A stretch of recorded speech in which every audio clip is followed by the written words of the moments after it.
yo, bien marca personal o marca corporativa, elevar mi autoridad, porque entre 100 profesionales el que tiene un libro escrito es más profesional que otro. Cualquier profesional no es que pueda escribir un libro, es que debe escribir un libro. Yo creo que hay algo ancestral en el ser humano que otorga esa autoridad a quien fue capaz de escribir. Es un gran elemento para conversar con ese potencial cliente. La primera persona que está en su cabeza para acudir es el autor del libro, no hay duda. La cantidad de mercado que existe sin abarcar, y todavía pensamos que yo no puedo, yo no soy capaz, es que fíjate, es que hay mucha competencia, es que este lo hace mejor, es que... La perfección es una percepción. O sea, que si no hay haters es una mala noticia, no buena. En Amazon no. Yo no pago ni un céntimo por publicar mi libro allá. Amazon, en el lugar del mundo más cercano para imprimir, imprime y se lo envía. Cuando me voy con un autor a escribir en un trabajo individual, lo hacemos en 4 días. ¡4 días! Cuando estuve trabajando con Álvaro Luque, con su libro, él utilizó una expresión que me hizo mucha gracia, y es: si alguien cree que el acompañamiento y la formación que te puede dar alguien que ha pasado por el camino es caro, que pruebe con la ignorancia.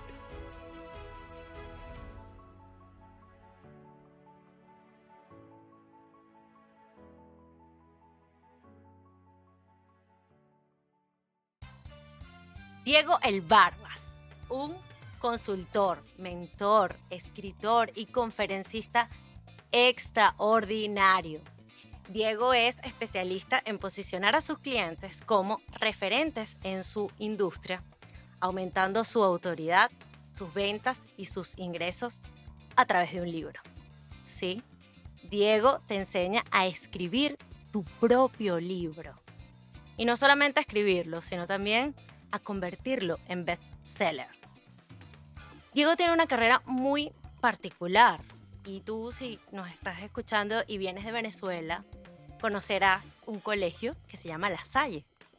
Bueno, Diego fue director de un colegio La Salle en España, donde revolucionó la educación hasta convertirse en un especialista en transformar negocios en un ecosistema sostenible. Diego tiene una característica muy particular y él es demasiado disruptivo. De hecho, si tú perteneces a su lista, te van a llegar unos correos que tú dices: oh, por Dios, se tenía que decir y se dijo. Así que también les vamos a dar por aquí el link para que se metan en su lista, para que descarguen todo el material gratuito que tiene Diego, porque él te va a decir todo lo que los gurús y todos los vendehumos no te dicen, porque eso es una estrategia que ellos desconocen. Hoy vamos a tratar de sacarle a Diego todos esos valiosísimos consejos que él tiene para que lo puedas utilizar en tu empresa, bien sea en tu estrategia de marca personal o en tu estrategia de marca comercial. Bienvenido, Diego. Bienvenido.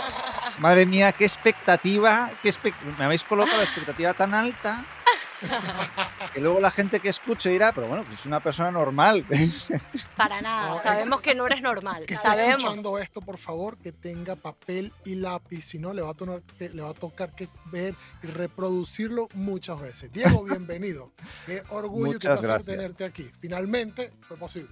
Finalmente. O sea, ahí tenía que ser hoy el día. Tenía que ser hoy el día. Estoy súper contento, muy, muy, muy, muy feliz. Yo creo que además lo sabéis porque os tengo mucho cariño. Y, Gracias. y no sé, o sea, estoy con unas ganas tremendas. Ahora hablábamos un poquito de récord. Llevo un día de locos, saliendo y entrando de reuniones como si fuese un político. Lo que pasa es que a mí me toca trabajar, no como algunos de ellos. Pero con unas ganas inmensas, digo, bueno, que llegue ya al final del día, que estoy con Sabine, que estoy con David, que quiero pasarlo qué bien con belleza, ellos. Así que por fin. Venga, sí, para nosotros era súper esperado. Para los que nos están escuchando, ya hicimos el intento una vez y nada funcionó. Por eso es que Diego dijo que no era el día. Así que hoy, si es el día, hoy todo funciona perfecto. Para algunas personas quizá creen que uno llega, conecta, funciona, uno llega y conversa y todo sale bien, pero a veces las cosas no funcionan como deberían funcionar. La tecnología. Sí, la tecnología es una cosa seria. Así que, Diego, gracias una vez más por estar aquí con nosotros. Un placer, con muchas ganas. Mira, Diego, para empezar yo tengo una curiosidad bárbara. Y yo creo que el que escucha va a entender mi curiosidad. Yo quiero saber, ¿cómo pasaste de ser director, ¿ok? Sobre todo de una escuela como La Salle, ¿ok? Para después entrar en ese mundo digital. Porque yo te voy a decir y te voy a ser sincero. Yo aquí en Alemania tengo contacto con diferentes directores, los he visto, y absolutamente ninguno tiene pinta de poder pasar de ser director a ser, ¿cómo se llama? Un mentor en la parte digital. Entonces, cuéntanos cómo fue esa transición. Mira, yo creo que cuando uno ve la vida hacia atrás, eh, bueno, entiende que todo tiene una lógica, pero comprendo perfectamente eso porque si a mí alguien me dice el año que algún insensato, ¿no?, me colocó a dirigir aquel colegio, me dice, no, bueno, tú vas a estar aquí unos años y después y me empieza a contar mi vida. O sea, el primero que se tira al suelo para reírse soy yo, o sea, quien me lo está contando ha debido de ver más de lo adecuado y se está imaginando una realidad que no es, ¿no? Yo creo que al final todo ha tenido una lógica y es como estar recorriendo cada día el paso que toca. Estando abierto a las oportunidades que iban saliendo y sobre todo buscando lo que a uno le hace más sentido. Esto que suena como muy, no sé, a lo mejor simple o simplemente complejo, demás, ¿no? Depende de cómo uno tenga la vida, es lo que yo viví, ¿no? O sea, yo en el año 2013, madre mía, qué viejo le hace uno empezar a decir fechas, pero en el año 2013 yo arranco la dirección del colegio, un colegio grande, un colegio, bueno, pues importante en mi ciudad, más de 1000 alumnos, casi 60 entre profesores y personal y demás. Y justo en aquel año llega a mi vida Cleo. Cleo es una hembrita de cocker que bueno, fue una cosa totalmente inesperada. O sea, yo un día llegué a un centro comercial de mi ciudad a comprarme unos pantalones, recién arrancado la dirección del colegio. Me imagino que, hombre, como allí iba la gente a hablar conmigo tan arreglada, tan elegante, ¿no? Proveedores y demás, pues hombre, pensé, tengo que estar un poco a la altura, porque me ven a un chavalito de 30 años con el que van a hablar, ellos vienen con su traje, su corbata, yo iba con mis camisetas, y digo, bueno, pues esta negociación no empieza bien, ¿no? Yo me tengo que colocar un poco al nivel, ¿no? Te recuerdo que fui a comprar unos pantalones y que antes de entrar en la tienda de ropa, no recuerdo por qué, pues porque tendría que ser, entré a una tienda de animales y a la hora salía de aquel centro comercial con una hembrita de cocker de 1,2 kg y evidentemente sin pantalones, lógico. O sea, bueno, aquello que fue algo así improvisado y demás, a la semana se convirtió en la peor decisión de mi vida. O sea, un diablo, aquella hembra de cocker era un diablo, pero horroroso. O sea, yo ya no sabía si tirarme yo por la ventana, tirarla a ella, tirarnos todos. Ingobernable. Yo pensaba, madre mía, esto es 1,2 kg. O sea, si es que, o sea, yo estoy dirigiendo un colegio de 1000 alumnos y no puedo hacerme con este cacho de carne, no puede ser. Bueno, el caso es que busqué unos adiestradores que yo me sentí ridículo en aquel momento haciéndolo, año 2013. O sea, buscar a alguien para enseñarte a educar tu perro hoy es una cuestión normal. Común. En aquel momento era como una cosa como de gente rara, ¿no? Entonces yo así me sentí raro, ¿no? Buscándolo, pero bueno, el caso es que lo necesitaba y los adiestradores que contraté, bueno, pues fueron haciendo bien su trabajo. Yo entendí, bueno, pues que el problema no estaba en el perro, estaba en cómo yo me comunicaba con el perro y que, bueno, que el lío lo estaba haciendo yo.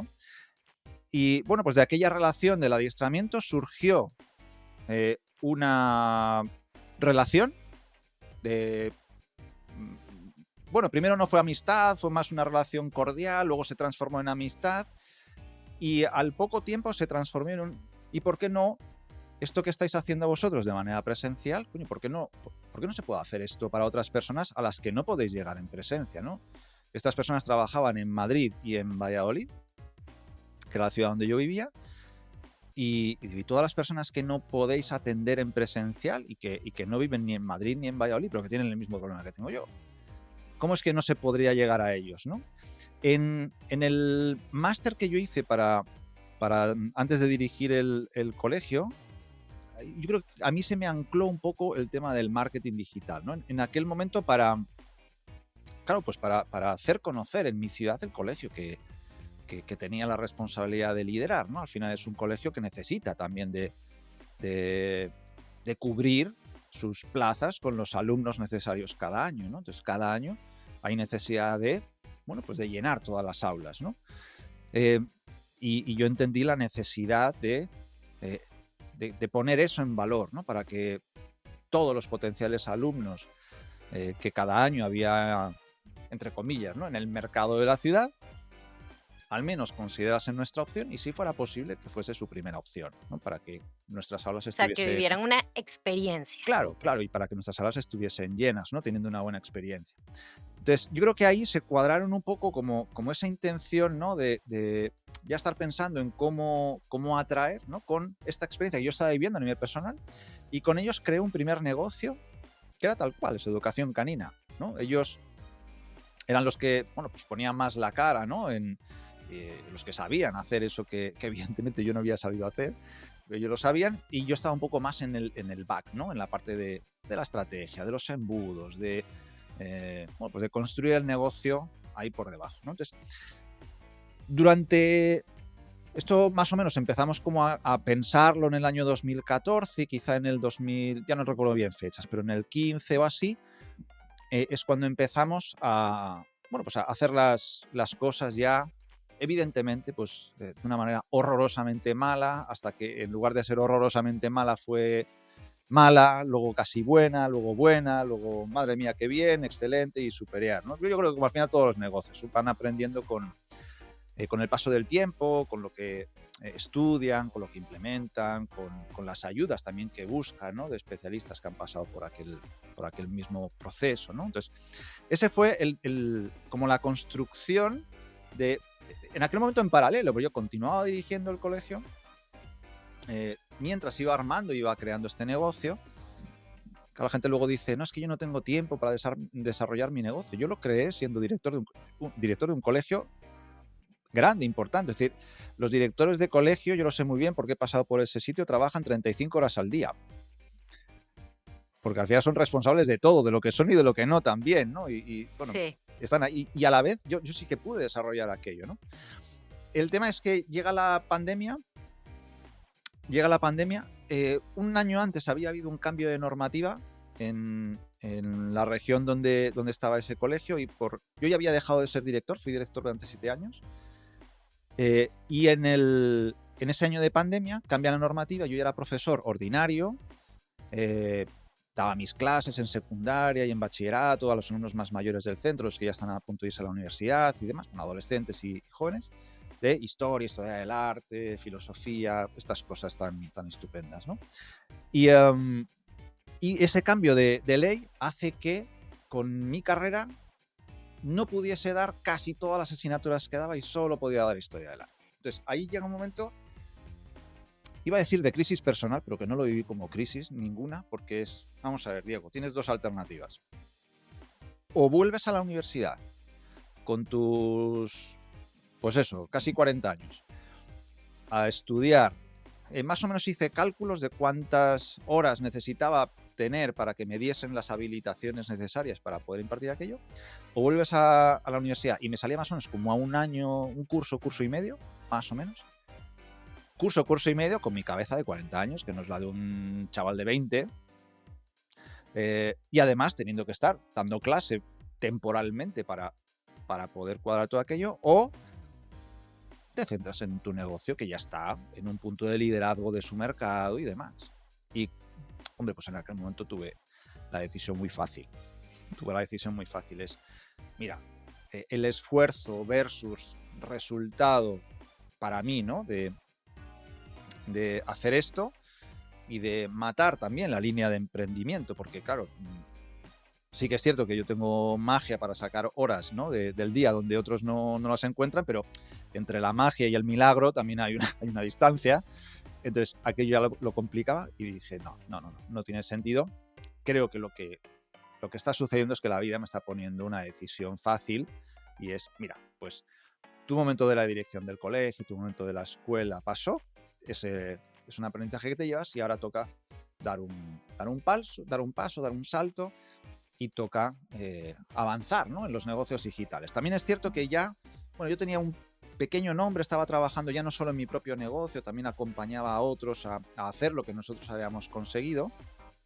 Y menos mal que tenía ya como distintos proyectos, porque estos socios con los que arranqué, bueno, llegó un momento en que prácticamente de la noche a la mañana, en un acto enorme de traición, pues casi no, o sea, me echaron del negocio, y aunque tenía el 45% ¿Qué? de la sociedad, de la noche a la mañana me vi fuera, viéndome obligado además a pagarles, bueno, a que me pagasen Pagar. un euro por, o sea, venderles mis acciones por €1 a cada uno de mis socios. Y yo O salí sea, de la te sociedad. sacaron así de repente de la noche a la mañana sin anestesia. Prácticamente. No fue de la noche a la mañana, venía de un tiempo no muy largo de distintas versiones del negocio, como creo que tiene que suceder en cualquier sociedad. Yo creo que los socios estamos para aportar cosas distintas, para ver cosas diferentes, para buscar entre todos ni la opción A ni la B, sino probablemente la H, que sea la mejor de todas. Pero bueno, cometí el error de ceder demasiado en muchas cosas, y en el momento que uno va cediendo, de repente se da cuenta de, bueno, he cedido tanto que no tengo nada, y además ahora me lo certifican. Es decir, que Sí. estás fuera. Bueno, terminamos. Fíjate que arrancamos siendo, bueno, sin duda digo que han sido mis mejores amigos en toda mi vida. Sin duda. No, o sea, yo el concepto de amistad que yo he vivido con ellos no lo he vivido con nadie, pero también han sido las personas que más me han traicionado, ¿no? Traicionado, sí. Es Directamente. doloroso, pero eso pasa frecuentemente con los socios. Y duele, Exacto, ¿no? duele que tú dices, ¿cómo? O sea, Mira, yo, ¿cómo me levanto? Es Total. prácticamente una puñalada en el corazón. Total, yo, bueno, todo ese periodo lo recuerdo, evidentemente lo recuerdo con mucho dolor y con necesidad de todo. O sea, yo, en fin, o sea, terminé en el hospital varias veces con crisis de ansiedad, he necesitado ayuda, ¿no?, de terapéutica para salir de ahí. Y ahora bien, en ese momento lo recuerdo con todo ese dolor, pero probablemente ha sido uno de mis mayores aprendizajes. Y desde luego ha sido una de mis mayores historias. O sea, yo recuerdo el día que todo esto con abogados de por medio, bueno, un show de narices. Entonces yo recuerdo que cuando el abogado que yo tenía me llama y me dice, Diego, mi recomendación profesional es que vendas. Mira, ya está, o sea, quítate del medio esto, total, mira, te van a dar €3, uno por cada uno de los socios. Probablemente es mejor que ganes €3, a pesar de que era una empresa que estaba facturando y facturando bien, a que tengas algún otro problema. Total, ellos pueden hacer lo que quieran, pueden estar ya facturando con otra sociedad, declararla en pérdidas, que encima tengas que pagar. No sé, o sea, no tiene por qué hacerlo, o sea, no me dijo que lo estuvieran haciendo ni mucho menos, pero pueden hacer cualquier jugada para encima tener un problema. Yo, mi recomendación profesional es que vendas, ya está. O sea, te quitas del medio, tú traes un problema menos y ya está. Y le dije, pues mira, ¿sabes lo que te digo? Que tienes razón. O sea, prefiero perder y ganar, o sea, perder dinero y ganar en salud, en libertad, en dejar de preocupaciones y demás, que andar peleando por, al final, ¿qué? O sea, si lo que nos fuesen a dar, nos lo iban a dar después de un juicio y no creo que sacásemos tanto como para encima tener que pagar pues las costas, los abogados, los procuradores y demás, ¿no? Entonces, mira. Qué importante eso de saber qué batallas son las que uno tiene que pelear, ¿no? Total. Y yo creo que todo ese proceso para mí ha sido un grandísimo aprendizaje. Lo primero, de un tema que habitualmente en los negocios no se toca. Yo me di cuenta cuando, bueno, pues empecé a contar lo que había sufrido con naturalidad. Ostras, la cantidad de gente que dice, no, se me ha pasado igual. Hostia, a mí me pasó peor. Sí, no sé, Sí, o sea, sí, digo, sí, madre sí. mía, o sea, Pasa.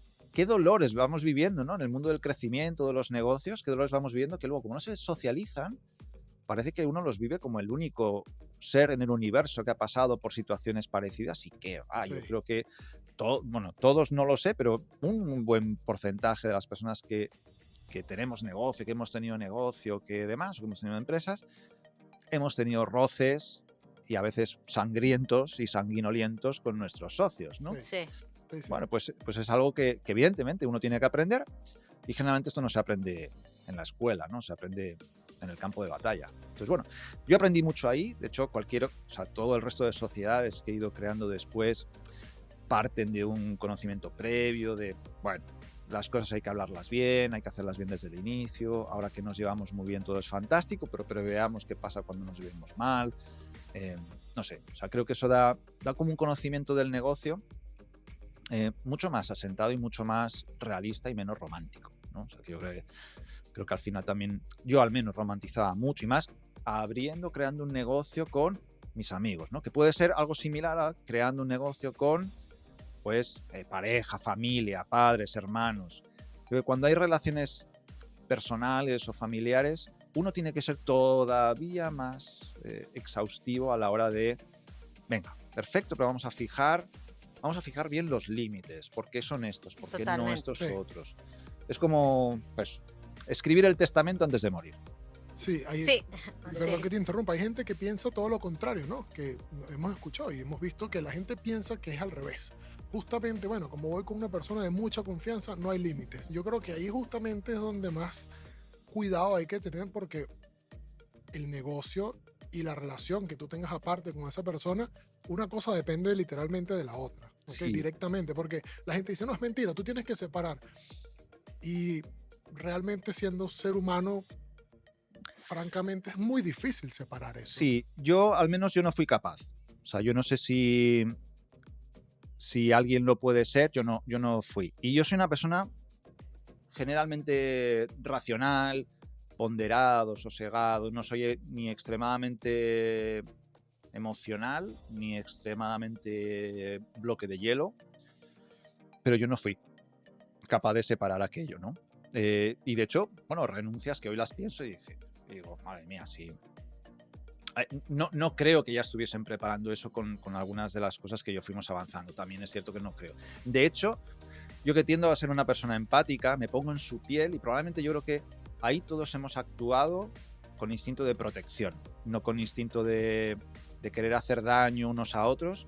Yo creo que todos ahí llegó un momento en el que actuamos queriendo proteger lo que creíamos que era nuestro sin darnos cuenta de que lo que protegía no es mío, sino nuestro. Entonces, que era un poco yo era mi pelea. O sea, si yo entiendo que estés queriendo proteger eso que es tuyo, pero es que eso que es tuyo también es mío. Es que hay que Claro. entender que no hay una separación. O sea, no es ustedes y yo, sino un nosotros. Claro, Somos. claro. Somos. Entonces yo creo que ese tipo de cosas solo florecen cuando la cosa está mal. Y cuando la cosa está mal, está mal. Sí, sí, sí, Sí, sí. total. Es que Entonces, así, de verdad estamos es así. totalmente de acuerdo. Y también uno tiene que de ahí tomar todo ese aprendizaje porque tampoco uno puede responsabilizar a las otras personas No. de no haber dicho lo que uno debió haber dicho a tiempo o el límite que uno debió colocar a tiempo. Total. Total. Y además, yo en esa crisis, de hecho, en uno de los días más fuertes, ¿no? Con una persona que me iba acompañando, ¿no? Más a nivel terapéutico, ¿no? Y como coach y terapeuta, bueno, de todo, ¿no? Hay un poco una figura bastante 360 grados. En aquel momento como que me espetó una pregunta que me hizo conectar con muchas cosas, ¿no? Que fue, bueno, de todo esto que está sucediendo, ¿tú qué puedes controlar? O sea, realmente, verdaderamente, ¿tú en qué tienes capacidad de acción? Y dije, ostras, qué buena pregunta, digo, porque, vamos a ver, yo no puedo controlar su reacción. Yo no puedo controlar qué piensan, qué sienten, qué dicen, qué hacen. Yo lo único que puedo controlar es lo que yo pienso, lo que yo siento, lo que yo digo, lo que yo hago, lo que yo cedo, lo que yo exijo. Eso es lo único que yo puedo controlar, pero no puedo no puedo controlar toda la visión de mis otros 3 socios, ¿no? Eso me dio una tranquilidad muy grande porque dije, ok, o sea, tengo un campo de acción verdaderamente pequeño, no grande, es decir, el problema se me redujo mucho y en segundo lugar me dio mucha paz porque mira, yo voy a hacer lo que crea que de corazón tengo que hacer, desde mis valores, de cómo soy, de lo que creo, de lo que siento, que sirve para arreglar, genial, que no sirve, yo lo intenté. Entonces, al final uno conecta con eso, ¿no? Y luego eso como que me hizo reconectar con todo el estoicismo, ¿no? O sea, mi vuelta al estoicismo viene justo de aquella pregunta. Y durante un tiempo fue bastante chaleco salvavidas, por un lado, porque yo vi que aquella conexión de nuevo y volver a un poco como a las bases, ¿no? De lo que había estudiado hacía tiempo, me estaba ayudando en ese momento. Y también yo creo que me dio un contexto de madurez y visión del negocio, del liderazgo, de todo lo que yo estaba desempeñando, ¿no? Porque sí que es cierto que aquello fue como un proyecto que solté de una manera muy abrupta, pero también es cierto que yo ya tenía otros proyectos en los que estaba creciendo, ¿no? Entonces sí que me sirvió mucho también para afianzar los nuevos, para los que iban llegando, plantearlos de otro modo. Es decir, para mí fue una historia muy dolorosa, pero probablemente de las que más agradezco haber vivido, ¿no? Porque me ha traído muchísimos aprendizajes. Y una historia maravillosa, también es cierto. O sea, una historia maravillosa. Agridulce. Ajá. Agridulce, pero maravillosa. O sea, al final es la historia que está debajo de uno de los libros que escribí, es una historia que habitualmente comento en algunas partes de mis conferencias, dependiendo de la audiencia también. Y desde luego con las personas que acompaño es algo de los que, o sea, que también les advierto, ¿no? De lo que pueda llegar a suceder y como que da un filtro, siempre sesgado, porque yo creo que nadie somos objetivos. Si fuésemos objetivos seríamos objetos, ¿no? Somos subjetivos como seres humanos. Pero también da un sesgo, ¿no? Da una visión, da un filtro en la mirada de, al menos de intentar solucionar los potenciales problemas antes de que sucedan. Porque yo creo que no hay mejor problema o no hay mejor solución que la que se pone antes de que el problema solucione. O sea, Sí. si no... Totalmente. En fin, o sea, no hay manera más fácil de solucionar un problema que el que no exista. Eso de prever las situaciones siempre. Exacto. Diego, nos contaste 2 momentos de tu vida donde fueron importantes para 2 historias. La primera, cuando cambiaron la normativa del colegio y decidiste, no, ya este es el momento de dedicarme a mi proyecto. Luego, otro punto de quiebre fue cuando terminaste mal con esos socios, terminaste ese proyecto y tenías que volver a empezar esta tercera historia. ¿Cómo se unen todas estas historias con lo que estás viviendo ahorita, la nueva historia, todo lo que estás haciendo actualmente? ¿Cómo esas crisis, como dicen, todos los puntos se empezaron a unir hacia atrás? Exacto. En el momento en el que yo estaba en este proyecto del que estábamos hablando, que tuve que soltar con mis socios, yo ahí ya estaba comenzando a ayudar a otros emprendedores que estaban arrancando con sus negocios y que querían unos resultados como los que estábamos nosotros teniendo, ¿no? Por un lado. Por otro lado también, y fruto de este relacionamiento, entré a trabajar en algunos, bueno, siempre digo, en las cocinas de algunos de los grandes negocios de la industria de los creadores de contenido, ¿no? Que es un poco siempre en la industria a la que me he movido. Creadores de contenido, infoproductores, mentores, coaches, gente que vende masterminds, mentorías, formación, ¿no? Es un poco en la industria en la que me he movido. De manera que si hoy doy un paso hacia atrás, veo que en el fondo yo veo como mucha lógica, coherencia en todo lo que desempeño antes. En el fondo no me he salido del mundo de la educación. O sea, formatos distintos, pues la educación ordinaria, tradicional, reglada en un momento. Después una formación no reglada, digital, no presencial o con una carga muy importante del no presencial, o que también tenemos algunas experiencias presenciales. En el fondo sigue siendo educación, sigue siendo transformación, sigue siendo hacer crecer. Cuando estaba en la escuela, mi objetivo no era que supiesen la cronología de los reyes católicos y de los reyes de los Austrias. Mi objetivo no era ese. O que distinguiesen exactamente las diferencias entre un estilo u otro de un periodo artístico, ¿no? Mi objetivo es que pasado un año fuesen mejores personas. Es el objetivo. Un poco más difícil. Y el medio, pues el medio que yo tenía, mis herramientas para lograrlo era pues la historia, era el arte, era la filosofía. Entonces, ver cómo, bueno, pues qué elementos de la historia nos enseñan hoy a ser mejores ciudadanos, a ser mejores personas, qué elementos conviene reforzar y repetir, qué elementos hay en nuestra historia de los que tenemos que aprender. No sé, o sea, al final para mí esa era la herramienta, ¿no? Y hoy con los programas que desarrollo o con los programas que acompaño, ¿no?, a otras personas que lo hacen, el objetivo al final sigue siendo el mismo, es qué transformación estamos buscando con esto que tú sabes hacer. O sea, tú sabes, yo qué sé, y hemos tenido nichos o he trabajado con nichos de lo más variopinto, desde personas que enseñan a ligar, o sea, a ligar a hombres con mujeres, cursos de meditación, yo qué sé. O sea, hemos trabajado con nichos de lo más variopinto. Sigo trabajando con otros especialistas que hacen adiestramiento canino, personas que enseñan a modular la voz, otros que crean negocios y empresas autogerenciables o importaciones desde China, me da igual, ¿no? Pero al final es lo mismo. O sea, ¿qué transformación buscas tú? Esa persona que entra en tu programa, en tu mentoría, en tu formación, de una manera, ¿cómo hacemos para que cuando esa formación o acompañamiento termine sea mejor profesional, mejor persona, tenga unas capacidades, habilidades que antes no tenía y que le permitan desarrollarse más, que le permitan evolucionar en su vida personal, de salud o de negocio, ¿no? Pues sea lo que sea la temática que estamos tocando.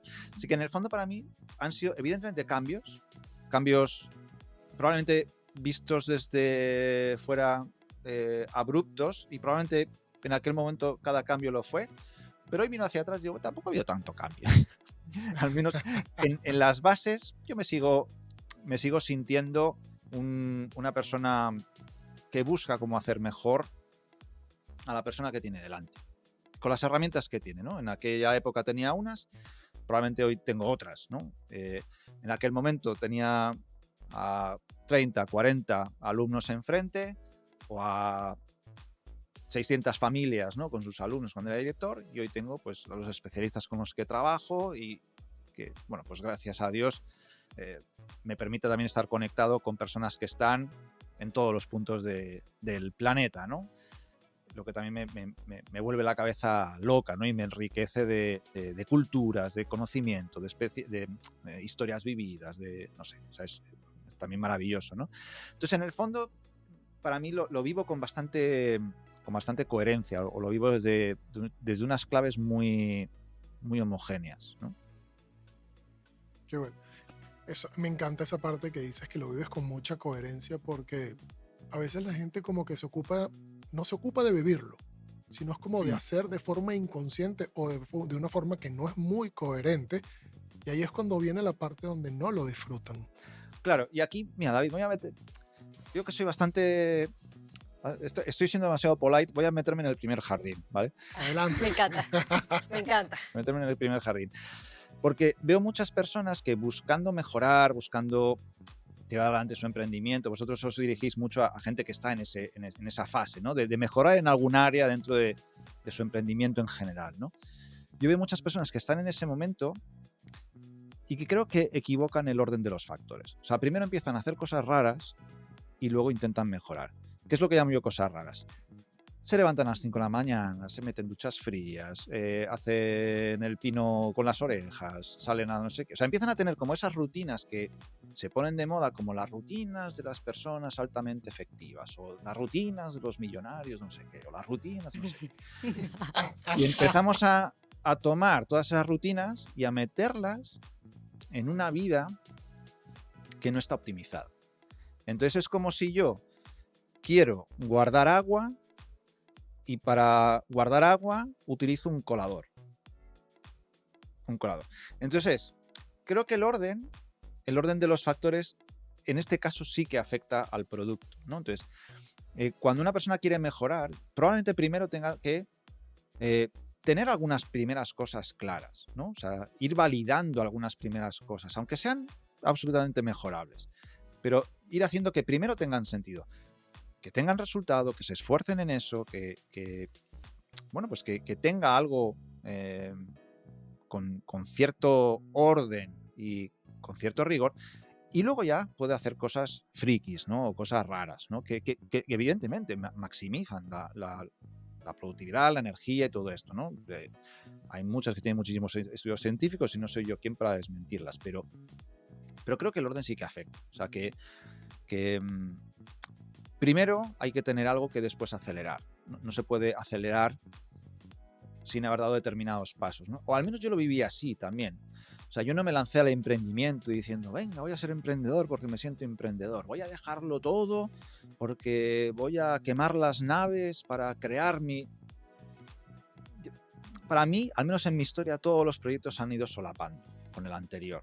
Se han ido solapando con el teniendo anterior. una coherencia. Exacto. Entonces, no había dejado la dirección, ya estaba naciendo y bastante fuerte este proyecto en el sector de canino.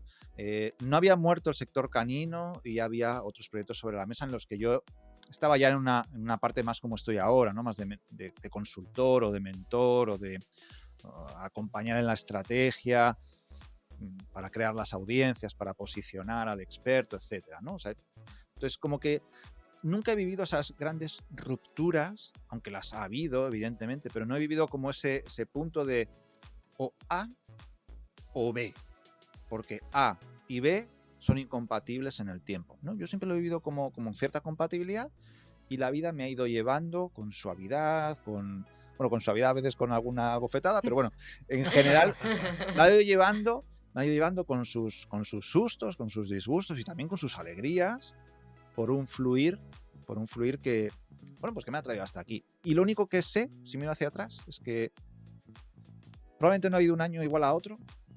Desde 2014, 2015 que empecé en este mundo, no ha habido un año igual a otro, así que si miro hacia adelante, no creo que lo haya. Y es parte también bonita, ¿no? De este nicho en el que estamos o de esta industria en la que estamos, ¿no? O sea, que nos tiene vivos, que nos conecta con gente, que nos abre posibilidades, que nos hace aprender de continuo, ¿no? Para alguien curioso como yo, el poder aprender es una maravilla, ¿no? Estar con cualquier persona a mí me hace, no sé, aprender, sentirme nuevo, sentirme desconocedor, sentirme, no sé, o sea, que el mundo es mucho más complejo de lo que yo puedo llegar a pensar nunca, y para mí eso es maravilloso. Para mí eso es maravilloso, ¿no? O sea, que en el fondo yo lo vivo así, al menos el emprendimiento, ¿no? No como algo como una pelea de constante, sino como un Carnizada. aprender a fluir, aprender a aprender de cualquier situación, y tener pocas cosas claras, pero muy claras, que es lo que uno puede ayudar a hacer a otros, ¿no? Y que en eso sí que seamos buenos, muy buenos, mejoremos, seamos los mejores en eso que hacemos, que le dediquemos mucho cariño, empeño, esfuerzo en mejorar siempre para poder destacar y para poder entregar lo mejor, ¿no? De lo que somos.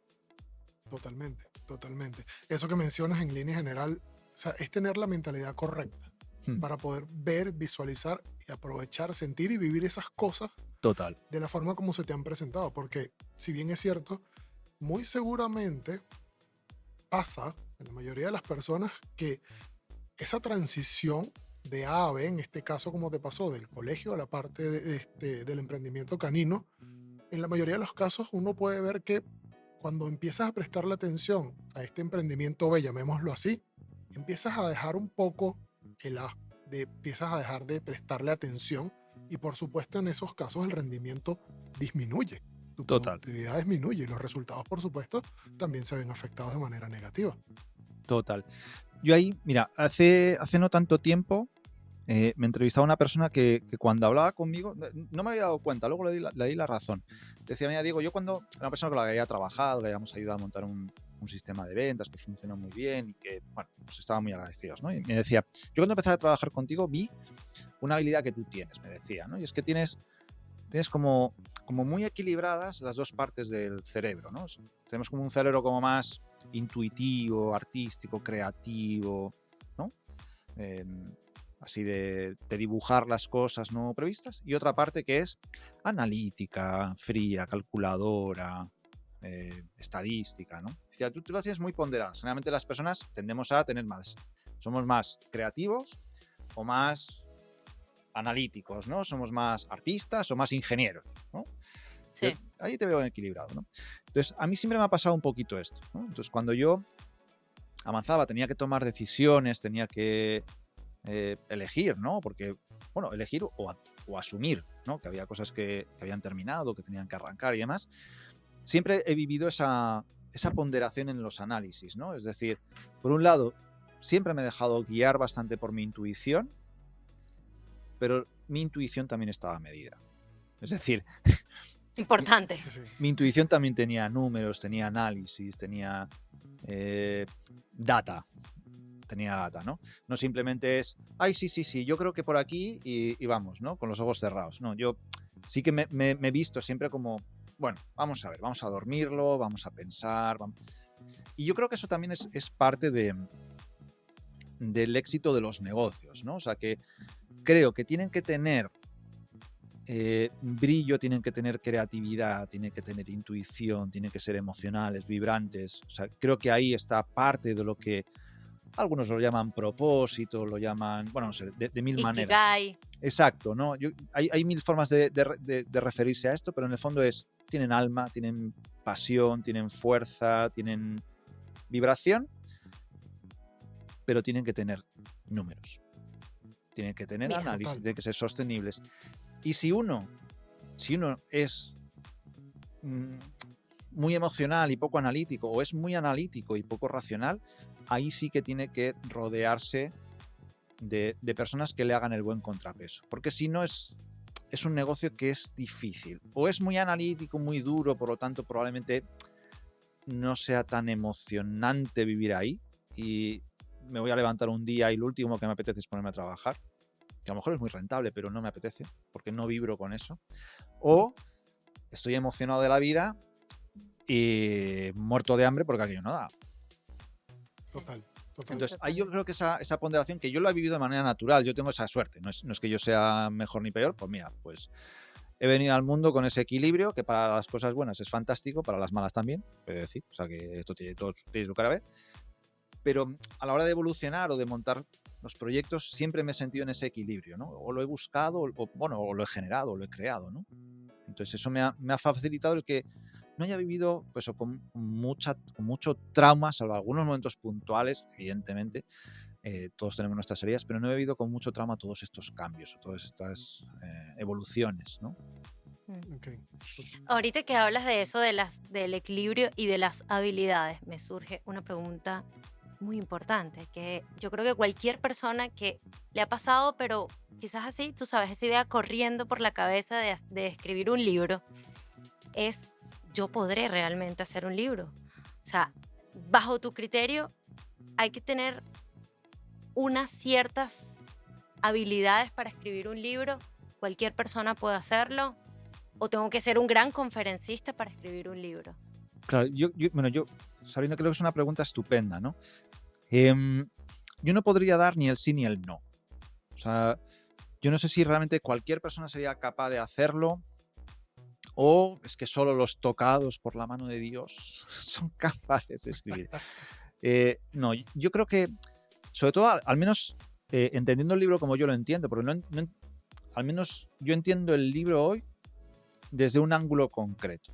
O sea, estoy entendiendo un libro pensado para un profesional, para un creador de contenidos, para alguien que tiene un negocio, tiene algo que vender y quiere apalancar su autoridad y su marca de la autoridad que da un libro.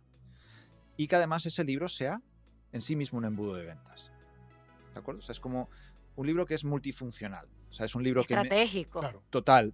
O sea, es tremendamente estratégico, ¿no? O sea, no estoy pensando en un libro como una novela, un libro de ficción, de poesía, de narrativas. No, estoy pensando en un libro escrito para yo, bien marca personal o marca corporativa, elevar mi autoridad, porque entre 100 profesionales el que tiene un libro escrito es más profesional que otros, entonces elevar mi autoridad y a la vez que el libro esté construido de una manera estratégica para que sea mi principal comercial, ¿no? Que vende mi programa, mi producto, mi servicio, mi formación. El libro lo hace solito, ¿no? Entonces, entendiendo esto así, yo creo que cualquier profesional no es que pueda escribir un libro, es que debe escribir un libro. Debería.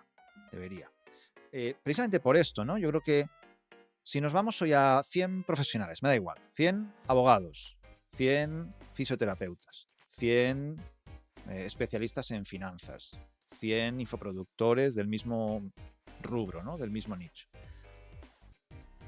Y les vemos, ¿no? Un poco vemos su comunicación, vemos su cuenta de Instagram, su canal de YouTube, su lo que sea, ¿no? O sea, la manera en sus páginas web, la manera que se comunique con su audiencia, ¿no? O que capten clientes o que se planteen un poco exponerse para llegar a sus prospectos, ¿no? Si vamos a 100, probablemente 95 al día siguiente los confundamos. Porque tienen una comunicación similar, tienen un branding parecido, tienen unos textos que probablemente estén copias unos de otros o varios de las mismas referencias. Es decir, no hay mucho elemento diferenciador que a mí me diga, ahí esta es la persona, ¿no? Ni que me lo coloque tampoco como una mayor autoridad, porque todos van a presumir de lo mismo, de sus títulos. O sea, en algunos rubros es, yo tengo estos títulos, bien. Otro será, yo tengo tantos alumnos, yo tengo no sé qué, yo he facturado no sé cuánto, ¿no? En otros nichos el presumir es por el volumen de facturación. Cada nicho tiene su color en la medalla, ¿no? Pero todos al final tienen las mismas medallas, ¿no? Entonces, si vamos ahí, ¿qué elementos tiene la audiencia que no te conoce para colocarte como primum interpares, ¿no? Como el que tiene más autoridad, el que encaja más, ¿no? Generalmente el libro actúa como esto, ¿no? Generalmente el libro actúa... Simplemente el hecho de escribir un libro y de tenerlo publicado, ¿no? Generalmente coloca a ese especialista como alguien más especialista, porque ha sido capaz de bajar a papel y estructurar su pensamiento, su conocimiento, su metodología, ¿no? Y yo creo que hay algo ancestral en el ser humano que otorga esa autoridad a quien fue capaz de escribir. Es algo como que tenemos en nuestra identidad cultural, ¿no? Y yo creo que también encaja, ¿no? Yo creo que el 90% de las personas quieren escribir, pero solo el 1% lo consigue. Por lo tanto, el 89% le dan mucha autoridad a ese uno que lo logró también, ¿no? O sea, sí, yo creo que hay algo ahí como medio ancestral, ¿no? Que lo colocamos. Pero además, si es un buen libro, si está escrito estratégicamente, de la manera correcta, es un gran elemento para conversar con ese potencial cliente, ¿no?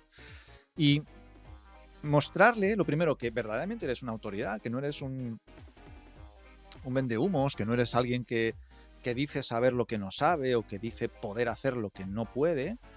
O sea, verdaderamente el libro tiene que ser un libro en el que el autor se derrame, entregue con mucha generosidad. Hay autores que son bastante agarrados, ¿no? A la hora de compartir porque tienen miedo. Bueno, si pongo esto en el libro, ¿no será que estoy canibalizando otros programas que puedo vender? Bueno, creo que el libro tiene que entregar mucho y tiene que efectivamente generar un cambio, una transformación en el lector. Porque es la manera en la que yo te estoy diciendo, soy autoridad porque lo digo, porque lo he escrito, pero ahora también porque soy capaz de solucionar eso que te prometí desde la portada y has visto que está solucionado.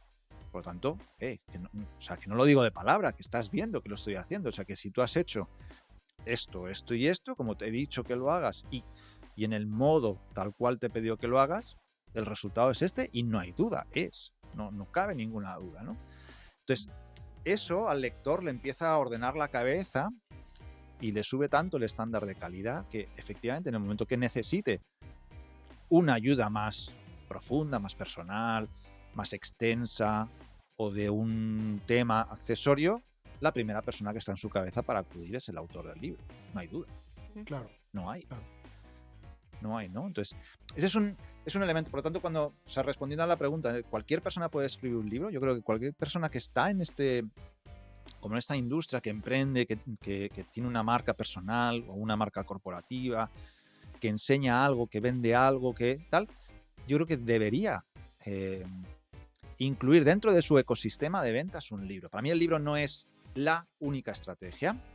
Siempre me gusta hablar no de un sistema de ventas o no de un modelo de ventas, sino de un ecosistema de ventas, ¿no? En los ecosistemas en la naturaleza no existe una única especie. Ni siquiera es un ecosistema en el que, no, en este ecosistema solo hay microorganismos, o no, solo hay flora. No, pues hay flora, hay fauna, hay microorganismos, hay de todo que buscan sinergia entre ellos. Y unos crecen porque son los que alimentan a otros, que son los que alimentan a otros. O sea, todo está interrelacionado. Para mí un modelo de negocio es más un ecosistema con múltiples cosas interrelacionadas que una única línea, ¿no?, de negocio. Pero el libro sí que para mí, dentro de ese ecosistema, es un gran catalizador de muchas variables, ¿no? Es un gran acelerador.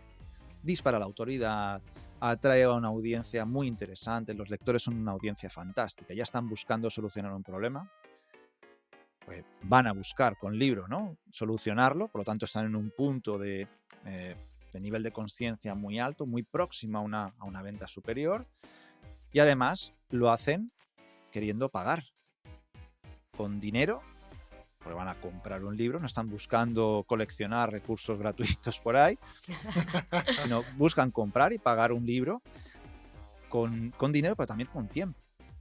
Uno cuando compra un libro sabe que leerlo le va a llevar un tiempito, y hoy el tiempo es un valor mucho más alto que el dinero, ¿no? Por lo tanto, es una audiencia muy interesante para atraer a nuestros negocios, ¿no? Porque haciéndolo de manera adecuada, es una audiencia muy caliente que tenemos cerca para después poder monetizar con otros programas en los que poder ayudar más, ¿no?, que lo que uno puede ayudar en un libro donde no tiene un contacto presencial o directo con el lector, ¿no?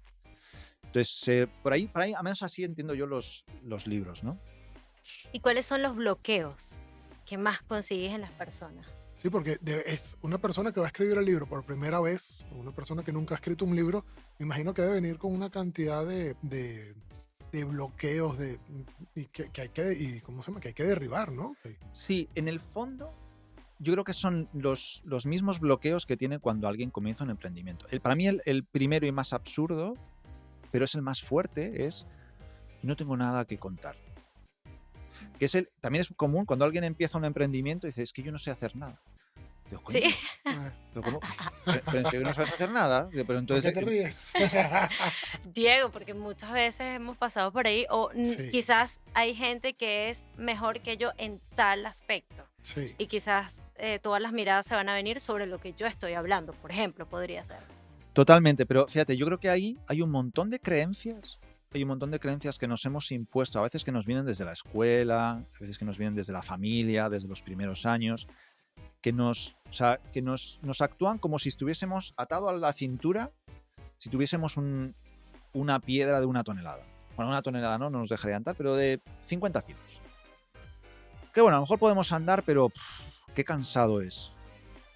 Qué cansado. Y a veces sí que son de 100, 200, 300 kilos que no nos dejan andar. Y por mucho esfuerzo que pongamos, no es posible. Por lo tanto, mira, yo aprendí que no puedo andar, por lo tanto me siento. Entonces, en esa losa yo creo que hay muchas cosas de autoconcepto, de imagen, de sistemas educativos, ¿no?, de escuela, de familia, de sociedades culturales, más castigadores que premiadores. Yo creo que todos hemos pasado por escuela donde nos han castigado más que premiado. Castigado no necesariamente, en fin, con cosas muy extremas, pero donde nos han corregido, esto está mal, nos lo han dicho muchas más veces que esto está bien. Total. Por lo tanto, en nuestra manera de vernos, ¿qué es lo que vemos? Bueno, pues vemos según nos han entrenado. Vemos mal lo que está mal y menos lo que está bien.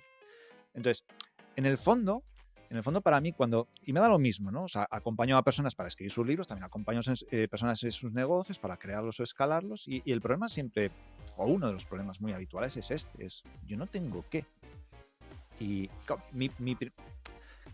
dicen que soy capaz de descubrir el oro, los diamantes que están dentro de las personas. Bueno, no es que sea una habilidad muy difícil, o sea, en el fondo es conversar y mirar donde esas propias personas no miran. Tan sencillo como eso, ¿no? Tan sencillo como eso. Bueno, a lo mejor mi mirada viene entrenada de toda la escuela que hice, ¿no?, y que ese era mi principal objetivo, pero en el fondo Sí. estamos acostumbrados a mirar nuestras faltas de capacidades, quién lo hace mejor, quién no sé qué, y no miramos que sí que es verdaderamente un talento, una capacidad o algo que hacemos no mejor ni peor, pero sí de manera distinta, o de manera personal, de manera auténtica, ¿no? Entonces, yo creo que ese es un principal problema, ¿no? Que por otro lado es muy fácil de solventar, porque es simplemente mirar hacia adentro y descubrir qué sí puedo hacer. Y hay mercado. O sea, hace no mucho estaba en Madrid en una reunión en la que se hacía una analítica, ¿no? Del mercado hispanohablante, ¿no? Para el crecimiento de tipo de formación, de acompañamientos, de cosas que enseñar a otros. Es una locura. O sea, el mercado apenas recién se está abriendo. O sea, hay muchísima más demanda que oferta. O sea, hay nichos donde en YouTube, por ejemplo, se está viendo obligada a mostrar en habla hispana contenido grabado hace 5 años porque no hay contenido nuevo de esas materias. Nuevo. Por lo tanto, es una locura la cantidad de mercado que existe sin abarcar, y todavía pensamos que yo no puedo, yo no soy capaz, es que fíjate, es que hay mucha competencia, es que este lo hace mejor, o sea, nos decimos un montón de cosas porque hemos aprendido a, mira, mejor me quedo sentado porque no puedo con esta piedra, ¿no? Cuando la piedra no existe. Sí, pasa esa parte de estar, de mantenerte o en tu zona de confort o dejarte llevar por el síndrome del impostor. Claro. Y fíjate, yo con el tema del síndrome del impostor siempre digo lo mismo. Yo creo que existe demasiado poco síndrome del impostor. ¿En serio? O sea, toda la gente habla del síndrome del impostor. Yo creo que cualquiera que haya pisado un entorno de emprendimiento ha escuchado el síndrome del impostor. Tú no accionas porque no tienes síndrome del impostor. Yo creo que existe demasiado poco. Pero me explico, existe demasiado poco porque creo también que en esta industria donde nos movemos, que es muy poco formal, no quiero decir informal, sino es poco formal, aquí cualquiera que se ha leído el índice de un libro de Tony Robbins se cree que es Tony Robbins. Escucha, ¿se ha leído el índice? Sí. De un libro en inglés, no habla inglés, pero chicos, se pone la gorra, se pone unas luces, empieza a dar gritos con 4 tópicos y se cree que es Tony Robbins. Existe demasiado poco síndrome del impostor. O sea, yo creo que tenemos que ser profesionales en lo que hacemos. Estamos haciendo promesas de transformación, ¿no? En las personas, en su conocimiento. Tenemos que realmente tener la capacitación suficiente como para dar un resultado. El problema es que existe demasiado poco síndrome del impostor porque hay mucho neoactor en toda esta cosa, y las personas verdaderamente talentosas están ahí apocaditas, escondidas, porque ay, Dios mío, que yo no puedo. Totalmente. Y esto también es un llamado a las personas que tienen la idea de escribir un libro, de atreverse, de que sí se puede. Mira, John Maxwell, yo creo que será, bueno, el dios del liderazgo en Estados Unidos. No sé la cantidad de libros que tiene escritos. Yo creo que tiene tantos escritos que ni él mismo sabe cuántos tiene escritos. O sea, probablemente, ¿no? En un descanso de una conferencia le hacían una pregunta, ¿no? O sea, alguien que, una pregunta similar, es que quiero escribir mi primer libro y no sé cómo será, no sé si me veo capaz o no, tal. Y respondió algo para mí maravilloso, que le dijo, mi primer libro fue una mierda. Mi segundo libro fue una mierda. Mi tercer libro fue una mierda. Mi cuarto libro fue una mierda. Mi quinto libro, ahí ya sí que fue una mierda. Mi sexto libro fue una mierda. Fue a partir del séptimo que empezó a dejar de ser una mierda. Claro, también es cierto que a veces, cuando comenzamos a hacer algo, ya queremos un grado de excelencia como si fuésemos Cervantes. Sí. Bueno, pues casi todo en la vida se aprende por repetición. Y si uno aprendió a montar en bicicleta, pues también fue porque alguna vez se cayó y se raspó las rodillas. Pero no es posible llegar a montar en bicicleta sin caerse unas cuantas veces, ¿no? Entonces, un libro es un activo maravilloso, es un activo precioso de construir, como cualquier negocio y demás, pero también tenemos que ser humildes en decir, yo voy a dar lo mejor. Y esto es mi mejor en este momento. Y ahí está. Y ese es mi libro. Que no está perfecto, es que nunca, a veces utilizo esta expresión. Esta es mía, para citar. Es Ok. la perfección es una percepción. Eso me gusta. La perfección es una percepción, porque lo que para mí es perfecto, para otro puede no serlo. Total. Y lo que para otro es perfecto, para mí puede no serlo.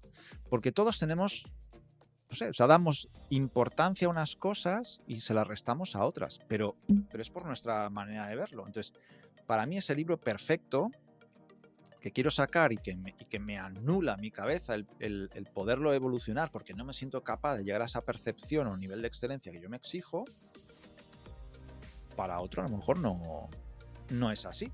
Por lo tanto, ¿por qué estar peleando con eso?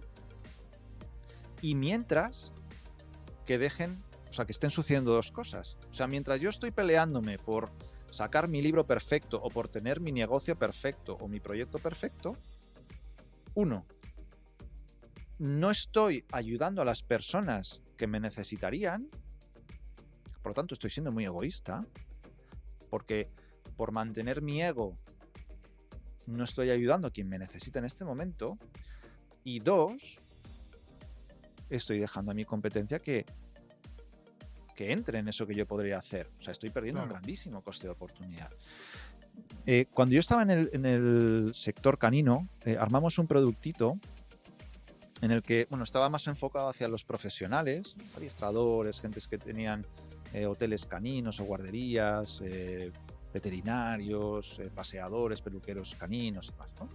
Orientados a esos, en los que les enseñamos una metodología, ¿no? Que se encargaban ellos como de educación del perro y también una parte como estratégica del negocio que me encargaba yo.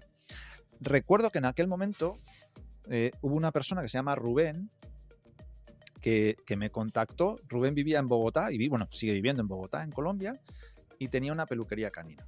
Y me dijo, mira, os he encontrado, he visto esto, pero esta es mi última oportunidad. De hecho, hoy vengo de tasar mi camioneta, la camioneta que usaba para llevar a los perros a la peluquería, devolverlos a casa y demás, la he ido a tasar para venderla y deshacer el negocio. Porque no me va bien, porque no consigo los clientes que necesito, porque tal. El caso es que, inició el programa, lo acompañamos. Bueno, pues Rubén es hoy una de las referencias en Bogotá para la peluquería canina y demás. Sí, ¿no? Lo conocimos. Sabemos quién es Rubén porque lo Claro conocimos sí. en tu masterclass. Justo, claro, pues Rubén. ¿Cómo no? Claro Rubén. que sí. Y O mostró sea, ¿acaso en la masterclass alguien piensa una que me invento camioneta las nueva. historias? Entonces, Sí. Y justo aquel día estaba estrenando camioneta nueva, Sí. estaba con todo su éxito y demás. Lo recordamos, ¿no? sí.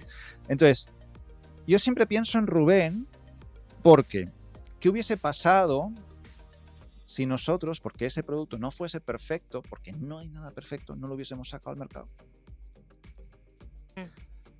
Totalmente. O sea, Sí. Rubén hubiese perdido su ilusión, hubiese perdido su proyecto, estaría en quiebra económica, su familia, que hubiese pasado con ellos.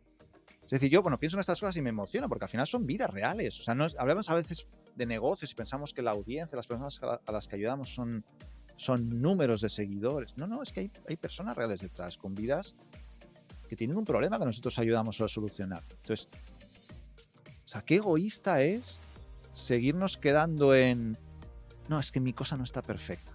¿Pero para qué quieres que esté perfecta? ¿Para que la pongas en el mercado y no haya nadie que te haga hate? Si va a haber igual, o sea, si hagas lo que hagas, hay alguien que te va a criticar. Y de hecho, si no lo hay, debes preocuparte porque hay algo en tu comunicación que no está tocando suficientemente las emociones. O sea, que si no hay haters es una mala noticia, no buena. Yo creo que ahí está el origen para mí de una gran primera losa, ¿no? Una gran primera losa. El querer que todo sea perfecto en una idealización de esa perfección que en el fondo nos coloca en una en una zona de inacción, ¿no? Y que no nos mueve. Total. Eso me lleva a hacerte una pregunta porque has tocado varios puntos, pero para no irme por las ramas, Ya me voy yo con, por la con rama. todas estas, no, pero con todas estas cosas que me has comentado, me surge una duda de, ajá, con todas estas barreras que hay que derribar, con estas personas que tienen la duda que si escriben o no escriben el libro, cuando es primera vez, ¿qué tiempo podría? Yo me imagino que parte de la respuesta obviamente va a ser que no hay una regla, pero ¿qué tiempo es el que debe tomarse un emprendedor, una persona que tiene un negocio para escribir su primer libro? Te voy a poner un ejemplo. Ayudadme con las palabras concretas, ¿vale? Que Ok. como todos hablamos español, pero idiomas diferentes, necesito que me ayudes con esto, ¿no? Cuando uno tiene una herida y se tapa, aquí lo llamamos como esparadrapo, o sea, ese adhesivo en la piel, no sé cómo lo llamáis allá. Curita, bandita, sería. Perfecto. Tengo eso, que está pegado a la piel. Si me lo quiero quitar, ¿qué es mejor? ¿Quitarlo de a poquitos o dar un tirón y que ya está fuera? Uno solo y ya, por Dios. Depende cómo amanezca. O qué tan peludo estés. Sí. Exacto. Cuando me voy con un autor a escribir en un trabajo individual, lo hacemos en 4 días. 4 días. En 4 días él se vuelve con el libro escrito a casa para corregir. Imagínate. Para tú. mí tiene Genial. varios beneficios hacerlo así. El primero es que ya está. Tirón. Ya está la herida. Claro. Ya está. Quitado. Ya está. No hay a poquitos porque duele. Porque cuanto más se alargue ese plazo, más excusas nos vamos a poner para no hacerlo. Para no hacerlo. Entonces, es cierto, bueno, eso es una experiencia inmersiva, generalmente en un viaje, pero da igual, en 4 días completos, de hecho, en 3, pues tenemos un cuarto para hacer algún ajuste, pero en 4 días esa persona se vuelve a casa con su libro escrito. Por lo tanto, no es una cuestión de tiempo. No es una cuestión de tiempo. La gente, o sea, escucho, no, es que yo no escribo porque soy empresario, porque tengo negocios, porque tengo familia. Trabajo con los líderes en varias industrias que me jugaría mis manos a que tienen el doble de operación, 10 veces la operación que muchas personas que ponen como ahí como barrera el tiempo, ¿no? Entonces para mí siempre está ese conflicto, ¿no? O sea, si hoy no lo haces, alguien lo está haciendo por ti. O sea, la audiencia de todos los que estamos aquí, de todas las personas que vean este vídeo, ya está leyendo. O sea, dicen, no, es que no se lee. Vamos a ver. El otro día manejaba unas estadísticas, creo que en España, en el 2023, se publicaron unos 79 millones de libros, una cosa así. Bueno, no sé las estadísticas, pero una barbaridad. Y o 79.000 libros y se vendieron 70 y tantos millones o 100 millones de libros. En México lo multiplicaban por 3. Una barbaridad. O sea, no recuerdo la cifra exacta, no quiero ahí pillarme los dedos, pero una exageración.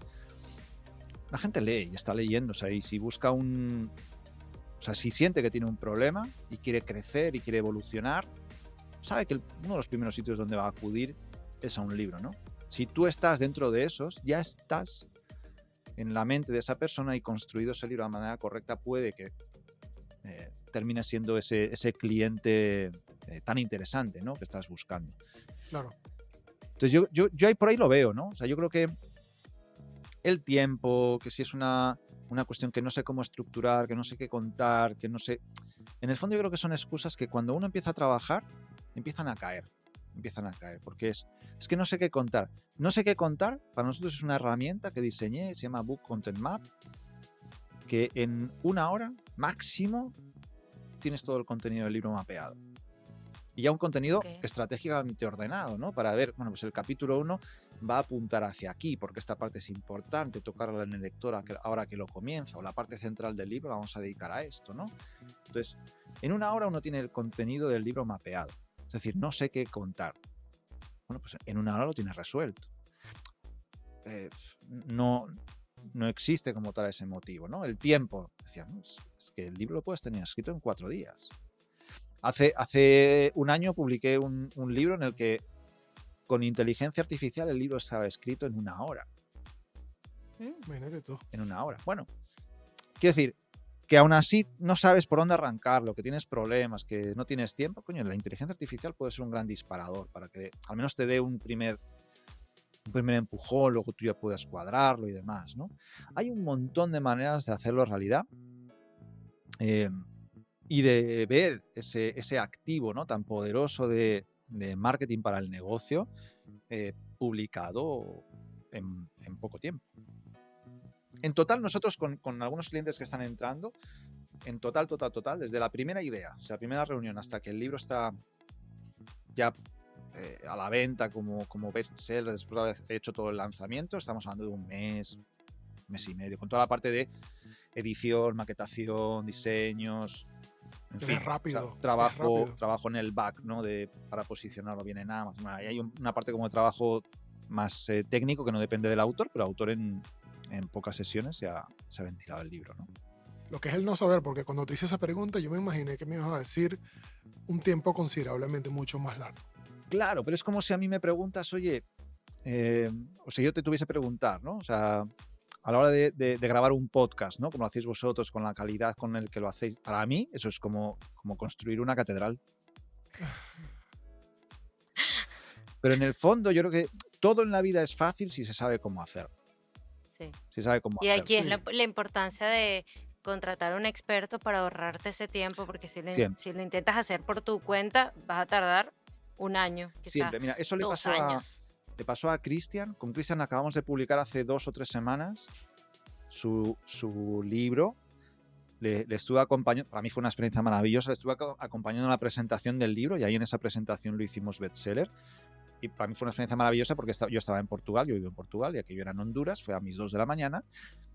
Y yo pensando, yo que soy como las gallinas, que se meten a la cama casi a las 9, 9:30, digo, madre mía, esto va a ser, no sé cómo voy a aparecer ahí medio dormido. No, la verdad es que lo pasamos muy bien, fue muy bueno. Cristian llevaba 2 años para escribir su libro, antes de conocerme. 2 años. 2 años en los que lo había hecho de una manera, lo había hecho de otra, había buscado una ayuda con algunos expertos que, bueno, pues no encajaron con él, etcétera, ¿no? Cuando arrancamos a escribir su libro ya en modo, venga, ya sí, creo de hecho que tardamos 3 semanas. 3 semanas.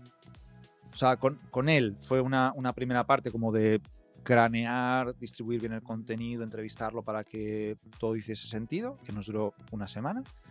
Otra semana para todo el trabajo más de diseño y demás, y de publicación, y una tercera para dar un poquito de tiempo para generar el ruido que necesitábamos para abrir la venta en el día de lanzamiento. ¿Con qué nichos has trabajado? De todo. En el nicho de marketing, muchas cosas, ¿no? Muchas cosas con sus subnaturalezas, ¿no? Pues de copywriters, con traffickers, o sea, cursos de muchas identidades o estrategias más grandes de lanzamientos o demás, ¿no? Nicho marketing. En el nicho de dinero, de finanzas, también he trabajado con gente que hacía inversiones, criptomonedas, en fin, cosas de ese tipo.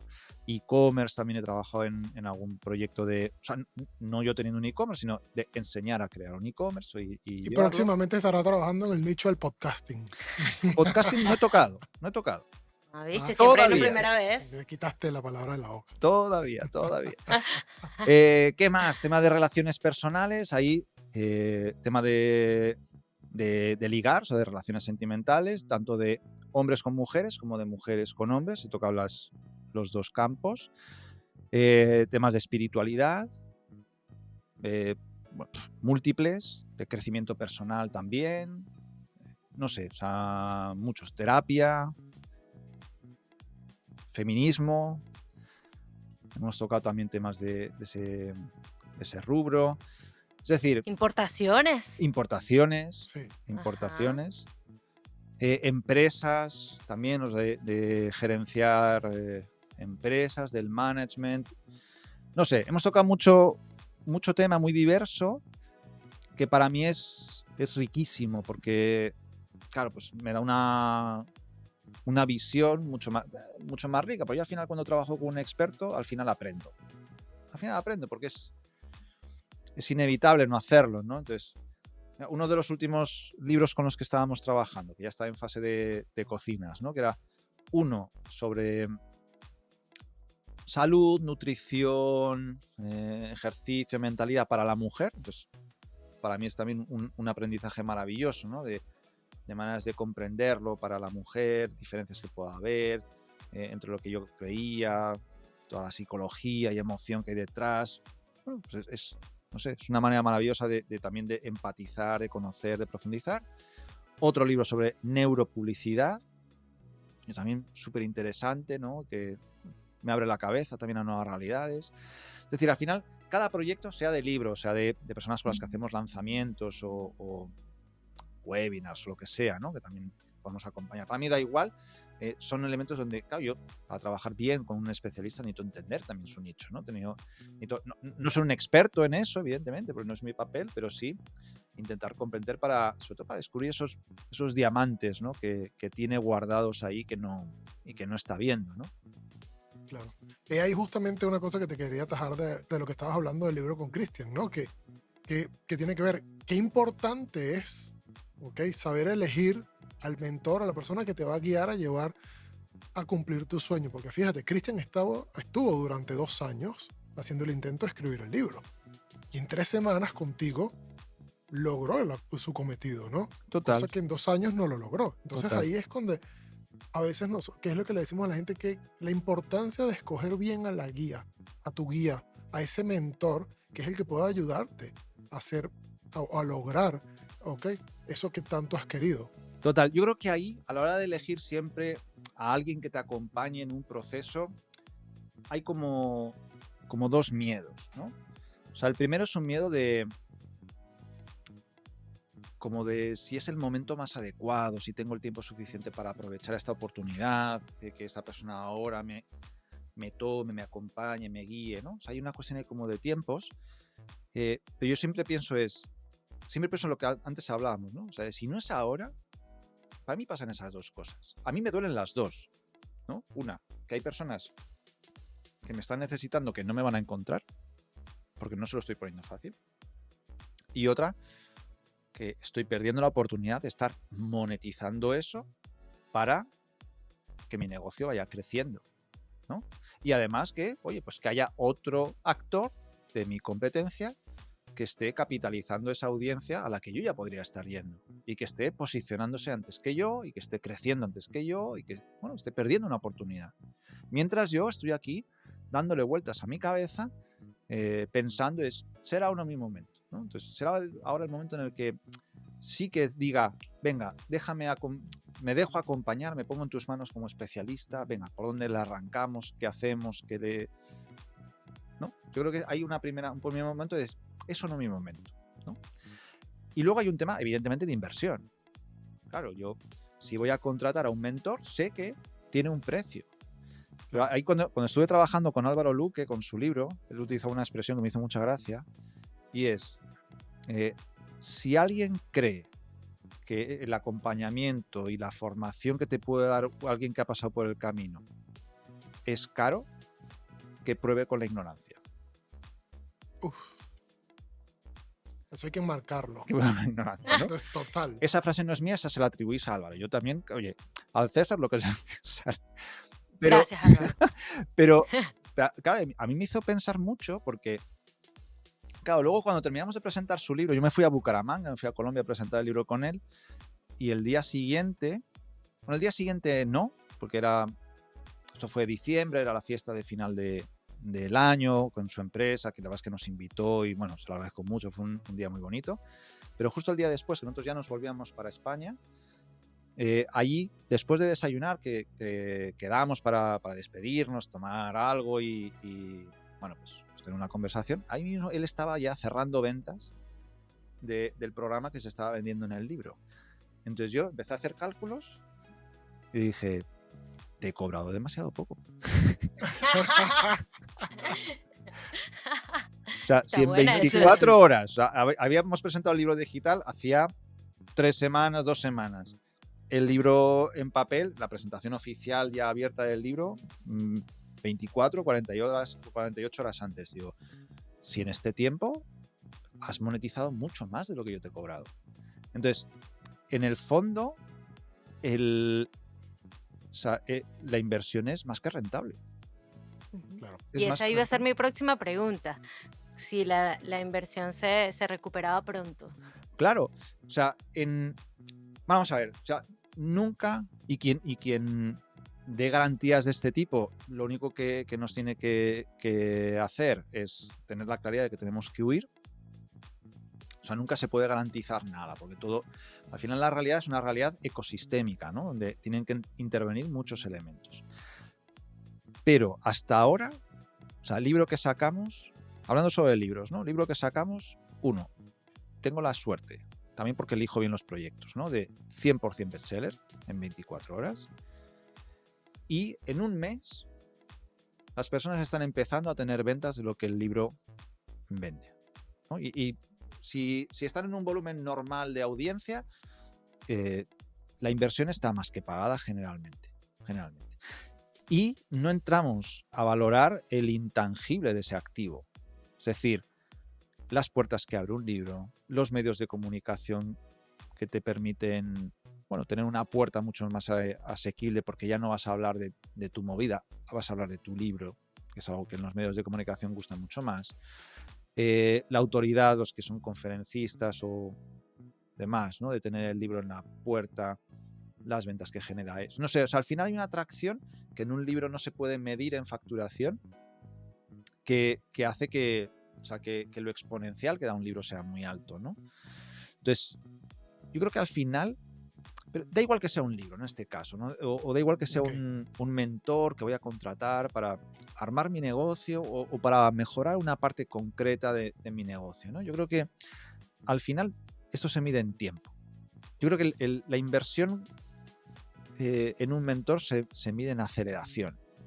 Entonces, ¿cuántos años yo tardaría en hacer esto que con un mentor voy a tardar 2 meses, 3 meses, 6 meses? Y ahí es donde empiezan a mirarse los números de otra manera, ¿no? No es como, ¿cuál es la monetización inmediata que esto que he hecho me trae con este mentor, ¿no? Sino, ¿cuántos años yo hubiese tardado en llegar a este punto en mi negocio? ¿Cuánto estaría perdiendo en el camino? ¿Y cuánta evolución me permite tener para estar en un posicionamiento superior frente al resto de personas que están en mi nicho, ¿no? Diego, tengo una pregunta importante para ti, bueno, por lo menos para mí me causa mucha curiosidad. ¿Cómo es el asunto de la publicación? Digamos que una vez esta persona ya escribió el libro, pero ahora, ¿cómo es ese proceso? Porque yo en mi ignorancia, en lo que he leído, había entendido que era muy complicado el proceso de que el libro lo hiciera una imprenta, pero tengo entendido que ya hoy en día es un poco más fácil.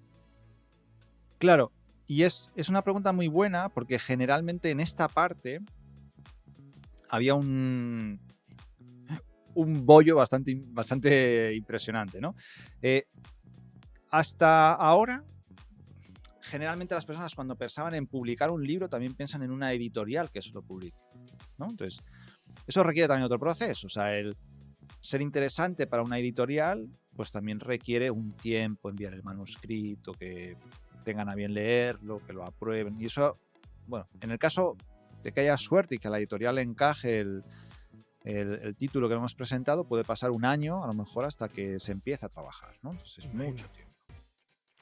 Entonces, afortunadamente, desde hace ya un tiempo, tenemos una opción de autopublicar nosotros nuestro libro. Para mí, en este caso en el que estamos hablando, o sea, para mí no hay un debate, ¿no? Entre mucha gente de si editorial sí, editorial no. Yo no entro en esa guerra porque creo que no es la nuestra, ¿no? Yo creo que tenemos que ver exactamente cuál es mi objetivo como marca a la hora de publicar el libro, ¿no? Entonces, si para mí mi objetivo es posicionarme, para mí mi objetivo es transformar lectores en clientes, ¿no? Por medio de esta narrativa interna del libro, esta estrategia oculta, ¿no? Dentro de las páginas del libro que yo tengo. Si ese es mi objetivo, yo no quiero esperar un año a que una editorial, si tiene a bien responderme, podamos tener una materialización de mi proyecto. Un año es mucho tiempo en un negocio. Y 2, una editorial no va a ver con buenos ojos que yo venda. Porque, uno, se quedan fuera de un pastel. O sea, ellos ponen un montón de, las editoriales ponen un montón de esfuerzo, ¿no? Entonces se van a quedar, lo ponen para quedarse fuera de ese pastel. Y en segundo lugar, las editoriales también cuidan mucho también una experiencia del lector, que es un lector tradicional, ¿no? El mundo de la editorial es un mundo bastante tradicional y no se ve con buenos ojos que saquemos al lector del libro, ¿no? Como lo hacemos, ¿no? En nuestro caso, porque lo queremos mover a tener una experiencia múltiple con nosotros durante la lectura del libro y después. Entonces, ahí la opción más eficiente para nosotros es la autopublicación. Amazon, desde hace unos años, sacó una plataforma de impresión bajo demanda. Es decir, yo como autor envío mi libro a Amazon, mi libro ya maquetado, ya bonito, ya bien hechito, se lo envío los archivos finales a Amazon y se acabó. Amazon se encarga de, en su tienda o en sus tiendas Amazon de todo el mundo, se encarga de tenerlo a la venta, de manera que las personas me van a encontrar ahí, encontrarán mi libro y comprarán mi libro en Amazon como compran cualquier otro libro. O sea, Sí. en físico, no en digital. Claro, lo podrán comprar en 3 formatos: en digital, en la versión Kindle, y en papel, tanto en tapa dura como en tapa blanda. Esos 3 formatos son los que nos permite Amazon para publicar. Entonces, cualquier persona en cualquier lugar del planeta con acceso a Internet probablemente también tenga acceso a Amazon, y probablemente en cualquier lugar del planeta Amazon os sirve y tiene logística para entregar allí, o las personas de ese lugar saben cómo hacer para que algo que compraron en Amazon llegue, ¿no? O sea, hay muchos países en Latinoamérica que Amazon no distribuye, pero saben que se abren un box en Miami y que luego hay una empresa que les envía eso que compraron a sus países, etcétera, ¿no? O sea que al final tenemos una cobertura internacional mucho más grande para que nuestro libro, incluso el físico, finalmente llegue a las manos del comprador. Y, bueno, pues, no sé, o sea, probablemente haya gente que no conozca Amazon, pero Amazon es bastante conocido, ¿no? Sí, o sea, sí. es una... Entonces, yo ¿por qué quisiera estar en la librería de esa calle de mi ciudad cuando puedo estar en una librería Está en todas partes. Claro. con la mayor parte de títulos en todos los países del mundo, ¿no? Y así, por un lado, yo creo que es una cuestión de exposición mayor, y por otro lado también un tema de logística, ¿no? Antes hablábamos off the record. Uno de mis primeros libros que yo me encargué también de distribuir, yo, claro, lo primero tuve que adelantar la impresión. O sea, pagar, yo no me acuerdo las copias que pedí, 500, 1000, 2000, no me acuerdo. Pero esas primero salen de tu bolsillo. En Amazon no. Yo no pago ni un céntimo por publicar mi libro allá. Si Lo necesitas segundo, un claro, libro, si necesitas, por ejemplo, vendes un libro, te imprime un libro. un libro, porque la impresión es bajo demanda. Que hay una persona en Ámsterdam que compra mi libro, Amazon, en el lugar del mundo más cercano para imprimir, imprime y se lo envía. Imagínate. Sí. Amazon no hace stock de libro. Qué Amazon, buenísimo. inmediatamente que alguien compra, imprime y se lo envía. Se democratiza todo esto. Sí, total. Completamente. Totalmente. Entonces ya no tengo yo que estar haciendo un adelanto para la impresión, que almacenar los libros, que alguien compra, voy a ensobrarlo, pongo la dirección, lo llevo a la mensajería. Al cabo de unos días lo recibo porque la dirección me la habían dado mal escrita y tengo que cambiarla y volver a enviar y volver a pagar el envío. Y una No. pregunta, ¿no sale muy costoso para el lector, para el comprador, un libro, o está dentro de los rangos de lo que cuesta un libro? El precio del libro lo pone el autor. Lo pone el Ok. autor. O sea, una vez que se sigue el proceso para subir el material a Amazon al final del todo te dice, mira, el coste de impresión de este libro, y tiene que ver con si, bueno, pues el número de páginas, el formato del libro, si el interior es en blanco y negro o a color. Bueno, hay distintos parámetros que hacen que el libro sea más barato en imprimir o más caro. Si es tapa blanda, si es tapa dura, bueno, en fin, hay distintos valores, ¿no? Te dice, bueno, tu libro, que ya lo conozco porque ya me lo has puesto aquí, ya lo sé cómo es, cuesta $3. en su impresión. Por ejemplo, el último libro que yo escribí, Estrategia Oculta, que tiene 217 páginas en un formato estándar de Amazon, o sea, es un libro, no sé, es a tamaño normal, tamaño libro, o sea, no es ni un gran formato, ni un formato especial con unas medidas raras, un formato especial, un libro 200 páginas, 220. Este libro en tapa blanda cuesta en Amazon imprimirlo 3,5 euros, $3.50, una cosa así. En tapa dura, aproximadamente el doble. Yo como autor elijo el precio de venta. El precio de venta, según mi manera de verlo y mis recomendaciones siempre es, mira el promedio de tu competencia y elige. Lo primero, mira cómo está el promedio de este sector. Y luego elige ser muy caro, muy barato, o estar en el rango, en función de tu estrategia. Entonces, habrá veces que compense estar muy baratos, a veces compensará ser extremadamente caros, porque es parte del posicionamiento que yo le quiero dar, o a veces merece la pena estar en el rango medio de precios de la competencia, ¿no? Entonces, yo elijo pues un libro que yo sé que su impresión cuesta $3, $3.50, que es lo que Amazon tiene como gasto de impresión y logística, pues yo elijo que como es un libro promedio, de un tamaño promedio, de un nicho donde habitualmente se cobran a $15 o $18, pues yo lo voy a poner ahí, a $17, por ejemplo, el tapa blanda. Entonces, el comprador pagará esos $17 que el autor eligió, más los gastos de envío que Amazon cobre por ese envío, que a veces incluso son gratuitos si tienen el Amazon Prime y estas cosas, ¿no? Están bonificados, uno puede elegir si lo quiere urgente o lo quiere en un envío ordinario. Ya, pues como cualquier compra en Amazon, o sea, que cobran el envío que Amazon cobra. Entonces, no es que por ser un libro autopublicado cueste más. Hay mucha gente que compra libros en Amazon y en el fondo, sean autopublicados o no, tienen el mismo procedimiento. O sea, es que con toda esta facilidad es que no hay excusa para no escribir un libro. O sea, Diego, un mensaje final para todas aquellas personas que tienen esa idea, esa semillita sembrada en la mente de escribir un libro.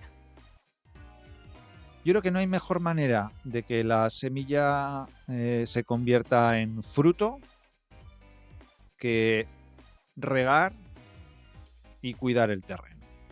Entonces, si alguien tiene esa intuición, ¿no?, de que escribir un libro puede ser bueno para su negocio, esa intuición la tiene que dar agua y nutrientes para que crezca. Porque si no le da el agua y los nutrientes necesarios, la semilla se pudrirá y no saldrá nada bueno de ahí. Entonces, al final yo creo que todos queremos frutos, pero los frutos parten también de regar el terreno, de abonarlo, de colocarle buen nutriente, de darle un poquito de cariño, de quitarle las malas hierbas que puedan salir alrededor, ¿no?, para que todo crezca fuerte, ¿no? Entonces, una vez me preguntaron, o sea, ¿un conferenciante necesita tener un libro?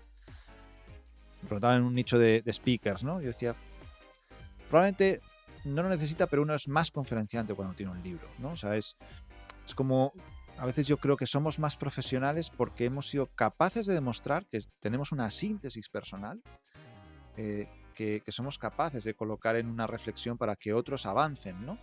Yo creo que todos agradecemos el conocimiento que hemos tenido de un libro. Al final, como que quien escribe un libro es como una mente maestra, ¿no?, que es capaz de ver todo lo que sucede a su alrededor y hacer su propia síntesis. Para mí escribirlo es pertenecer a ese club. Y ya no es ser ese profesional, ese emprendedor, ese experto en X materia, es haber dado un saltito a ese, entre comillas, ¿no?, ese pequeño Olimpo de las personas que evidentemente han tenido los mismos inputs que hemos podido tener muchas otras personas, pero han hecho esa síntesis personal que han colocado en ese libro, ¿no? Entonces yo creo que para mí es una invitación. Yo he trabajado con gente en muchos rubros, en muchos momentos de su modelo de negocio, y a todos les he visto crecer con su libro y con la comunicación que a partir de escribir les da su libro, porque también empiezan a poder utilizar este elemento como como algo recurrente, ¿no? En la manera que tienen de comunicarse con su audiencia, y eso es algo bárbaro, porque empodera mucho, porque genera una autoridad muy natural, porque uno ya no necesita presumir de cosas que a lo mejor ya no son tan creíbles. O sea, está ahí en el libro y es un punto de entrada muy amable, ¿no? a un negocio para que alguien por un precio, una inversión muy baja y un tiempito pueda empezar a entender eso con lo que le puedes ayudar de una manera más profunda, ¿no? Entonces yo para mí es un must, ¿no? De personas que quieran crecer, que quieran ir en serio, que quieran capitalizar una buena parte del nicho de mercado donde están. El libro se lo va a poner mucho más fácil que no tenerlo. No es la única estrategia, no soy talibán en esto, no soy... en fin, o sea, como es parte de lo que hago, digo que todo lo demás no sirve porque es lo único válido, y estas tonterías de los gurús, bueno, para ellos que las necesitan hablar de esta manera, pues bueno, que lo hagan. Yo no necesito esto así, pero sí que creo honestamente que es un gran catalizador de todo lo bueno que ya uno hace en el negocio. Es un acelerador bárbaro, Nos quedamos con esa frase, es un gran catalizador de todo lo bueno. Eso me encantó, me encantó eso, me encantó. Hasta yo me animé para... Sí. Es que ¿cómo no se anima uno con todas estas cosas buenas y todas estas ventajas que nos ha brindado? O sea, el no animarse a escribir un libro. Sí, además, siempre digo que escribir, esto me viene de mi época de maestro, o sea, escribir en el fondo es enseñar, y enseñar es la mejor manera de aprender. Entonces, al final, siempre quien más aprende es el que enseña. O sea, en la pirámide del aprendizaje, enseñanza, siempre en la cúspide está el que enseña, ¿no? Entonces, por lo tanto, para todos nosotros que estamos en industrias en evolución constante, en actualización constante, no sé, en encontrar elementos nuevos que podemos aportar a nuestra audiencia, el ejercicio de escribir y ofrecerlo también es el ejercicio de ofrecer una visión nueva, ¿no? de lo que ese momento uno puede aportar a la industria donde está. Y yo creo que hoy, a lo mejor es que ya me voy haciendo viejo, ¿no? Ya peino muchas canas. En los sitios de las cabezas donde puedo peinar canas, que en otros sitios ya ni eso puedo. Yo creo que hoy también el mercado y el mundo está necesitado de voces nuevas, de reflexiones nuevas. Creo que hay demasiada copia. Es como cuando yo estudiaba y hacíamos fotocopia de fotocopia. Al final uno no entendía nada porque ahí ya no se veía nada, ¿no? Entonces yo creo que hay demasiadas marcas blancas, demasiado copiar a referentes, y creo que el ejercicio de escribir obliga a tener una idea que aportar, que amasar y que dar como nueva al mercado. Aunque tenga muchos inputs, yo creo que todos al final tenemos nuestra propia síntesis y que se genera en una metodología, en un sistema, en una manera de hacer las cosas particular, que es la que a mí me funcionó. Yo creo que ese ejercicio es sanísimo. Uno, porque damos una nueva visión al mundo, a nuestra industria, a nuestro mercado. Y dos, me mejora a mí como especialista, porque tengo las cosas más claras, mejora mi producto, porque lo hace más contundente, mejora mi comunicación de la marca, porque me clarifica mucho todo lo que es, cómo unir diferentes piezas, ¿no? Y cómo comunicarlas de una manera más simple. Genera muchos intangibles, ¿no? Alrededor del objeto en sí mismo, ¿no? Que es el libro, o en este caso el embudo que se genera a través del libro, ¿no? Genera muchos más valores, ¿no? A través de eso. Yo creo que es una vía interesante. Y como siempre digo, no hay ningún líder en su industria que no tenga uno o varios libros escritos. Totalmente. Por algo será. Sí. Totalmente. Diego, muchísimas gracias. Gracias por compartir todo este valiosísimo conocimiento con nosotros y con todas las personas que nos escuchan. Estoy segura que muchísimas personas este podcast le va a explotar la cabeza. Gracias. Mil gracias una vez más, de verdad, por el tiempo, por toda la información compartida y por todos esos conocimientos, de verdad que son increíbles. Nada, soy yo, chicos, el agradecido. Sabéis que estar con vosotros para mí siempre es un placer. Gracias. Con o sin grabación. Hoy tocaba grabar. fantástico, pero sabéis que siempre lo disfruto mucho. Así que nada, agradecido de la invitación y de esta ventanita que me abrís a vuestra audiencia también para, bueno, pues para compartir la última ida de cabeza que por la que la vida nos va trayendo. Totalmente. Tal cual. Gracias, Mit, de verdad, gracias. Ha sido de verdad un rato súper agradable. Nos vemos entonces en una próxima edición. Total. Yes. Así que, gracias.